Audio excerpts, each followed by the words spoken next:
Hi అండి, ఈరోజు బూందీ లడ్డు చేసుకుందామా. 3/4 కేజీ శనగపిండి జల్లెడ చేసి ఒక బౌల్లో పెట్టుకున్నానండి. అలాగే వేరొక బౌల్లో అదే క్వాంటిటీ అంటే 3/4 కేజీ చక్కెర పోసి దాంట్లో ఒక లోటా నీళ్లు పోసి నీళ్ళల్లోనే చక్కెరను కరగబెట్టుకుంటున్నానండి. ఎందుకంటే చక్కెర కరిగిందంటే మనకు పాకం త్వరగా అవుతుందండి. ఇప్పుడు శనగపిండి ప్యాటర్న్ తయారు చేసుకుందామండి. కొంచెం సోడా ఉప్పు వేసి మనం దోశపిండి ఎలా ప్రిపేర్ చేసుకుంటామో సేమ్ అలా రావాలండి. ఎందుకంటే శనగపిండి తొందరగా టైట్ అవుతుంది కాబట్టి పల్చగా చేసుకుందాం. ఇప్పుడు మనం వీడియోలో చూసుకున్నట్లుగా పల్చగా చేసుకుందామండి. ఇక సేమ్ దోశపిండి ప్యాటర్న్ అండి.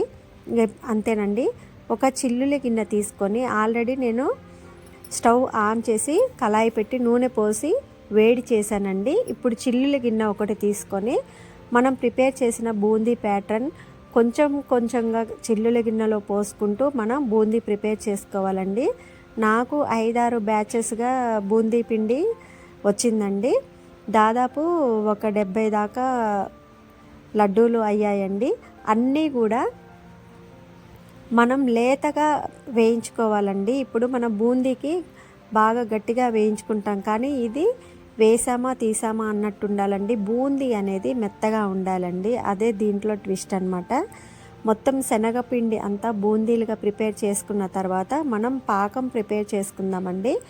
ఈ పాకంలో కొంచెం నెయ్యి అలాగే కొంచెం ఇలాచీ పౌడర్ వేసి మనం లేత పాకం పట్టుకోవాలండి. పాకం వచ్చిందా లేదా చూడటానికి ఒక గిన్నెలో నీళ్ళు పోసి అప్పుడప్పుడు మనం పాకం పడుతున్నటువంటి లిక్విడ్ తీసి నీళ్ళల్లో వేసుకుంటే చేతికి గమ్లాగా అంటాలండి. దాన్నే లేత పాకం అంటారండి. చక్కెర అనేది నీళ్ళల్లో ఉండలు ఉండలుగా లిక్విడ్ అనేది కనపడాలండి. దాన్ని లేత పాకం అంటారు. ఇలా 2-3 సార్లు టెస్ట్ చేసుకోవాలండి. ముదురు పాకం అనుకోండి లడ్డూలు గట్టిగా వస్తాయండి. లడ్డూకి లేత పాకమే కావాలండి.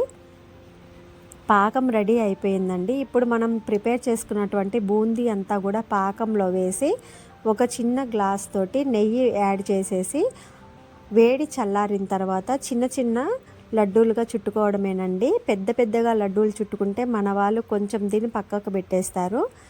చూడండి ఎంత బాగా వచ్చాయో. మీరు కూడా ఇలాగే ఒకసారి ట్రై చేయండి.